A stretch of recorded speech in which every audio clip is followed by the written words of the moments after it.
Hi there. So I wanted to continue our discussion of Hegel's philosophy of domination. And this is kind of spelled out, as I mentioned earlier, in his massive work, The Phenomenology of Mind. And that has largely come down to us as a more general theory that has been adapted to different purposes by different academic disciplines as the theory of recognition. Now, I think it's worth mentioning that the theory of recognition was not something that was discovered.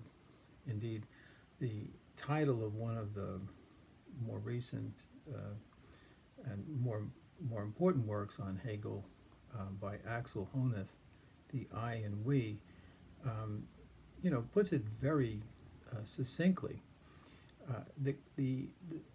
The search to decipher, to understand, to use the theory of recognition, and to elaborate on just how it is that we exist for the other is something that really does trace to antiquity. As I think I might have mentioned earlier, one can see the perplexity of the problem, the theme of the other, in early works such as the Book of Job and the Bible, and certainly in some of the great Greek tragedies. Uh, Moving forward in history, uh, one thinks also of Dostoevsky's work, The Underground Man. The Underground Man experiences the world of others, and the result of that interaction with the world of others is his um, supposed victory of it through the attitude of resentment, of spite. The underground man believes he has accomplished some victory by enacting spite on others. I'm going to show you that kind of mindset. More recent theorists, of course, Hegel is the major figure in this tradition and really brings a lot of these different strands into a context, which is true generally of his philosophy. He is a synthetic thinker of mammoth proportions, and not unlike Aristotle in that regard. So Hegel's depiction of the other was picked up by many of the 20th century's leading philosophers who took different positions on his philosophy. Probably the most famous articulation or advancement of the theory of recognition came about through the philosophy of Jean-Paul Sartre, about whom we've spoken before. In Sartre's world, the other has the immense power over me precisely because my consciousness is dependent upon the world for its existence. I am who I am exist for the other, um, and I'm dependent on what it is that I'm conscious of. So that the other can negate me, and this leads famously to Sartre's final indictment of how I exist for the other. The other is hell, and uh, certainly the world we live in gives us ample opportunities to reflect on Sartre's statement about that. But I want to turn to some different aspects of Hegel's philosophy of recognition and draw into account this really interesting term that's used by some of the more contemporary theorists, and that is, how is it that we encounter one another in the social world? Um, for Hegel, I encounter the world as a double. All of my moments of consciousness are to a certain extent doubled. Remember, I exist in myself and for myself, but so does the other. And and in order for me to encounter the other, I have to have the other to some extent uh, negate themselves as an object for me. In other words, they have to become present for me, and I have to do the same. Um, And so one could speak of this encounter, as indeed Axel Honneth does and many other theorists, as an intersubjective encounter. Must the encounter with the other be one of, of negation, be one of hell, as Sartre puts it? Well, not necessarily. Um, if you think about one's attitude towards the other, it doesn't exist in a vacuum either. Although many of the situations that Sartre sets up, closed room, a chance encounter in a restaurant, do have that flavor. But most of our encounters are in a social world that has a web, a context of intentions and prior moments, memories, expectations, fears, of course, but also hopes. And it also involves the world of nature. So, um, so one of the leading uh, accounts of the theory of the other that's in a more positive, takes a more positive approach, is that of contemporary ecological theorists.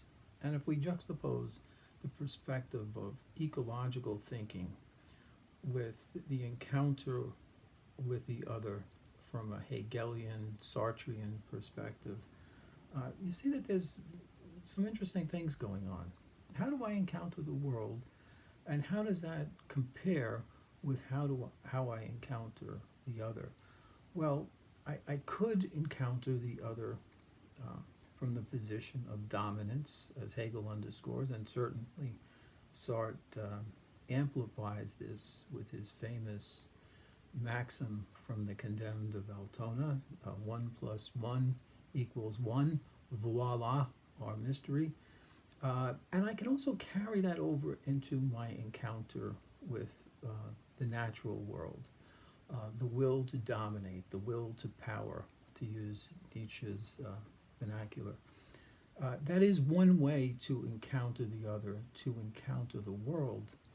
The philosophy of Arne Naess and other voices, Carolyn Merchant, in the ecological philosophy school, suggests that there's an alternative way of looking at the other, not as a separate entity, but as one who actually shares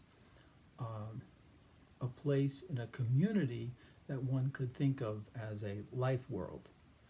And if we kind of shift that thinking some way and encounter the world and the other from a more holistic, from a more natural, really, perspective, then the dichotomies, the struggle that Hegel and Sartre and many other thinkers seem to imply is always there, um, does open up a horizon for new possibilities. Now, having said that, one area of the philosophy of the other, or the encounter uh, with the other in the social world, that we need to touch on is um, the searing analysis and critique that was provided by the early Frankfurt School philosophers, Erich Fromm, Herbert Marcuse, um, and Theodor Adorno.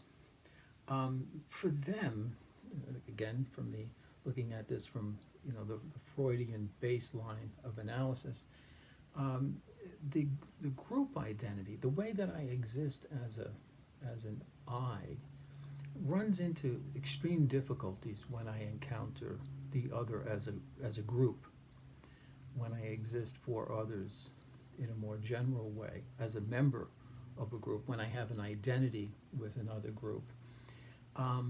It's often said that the I loses its identity when it becomes a member of a group.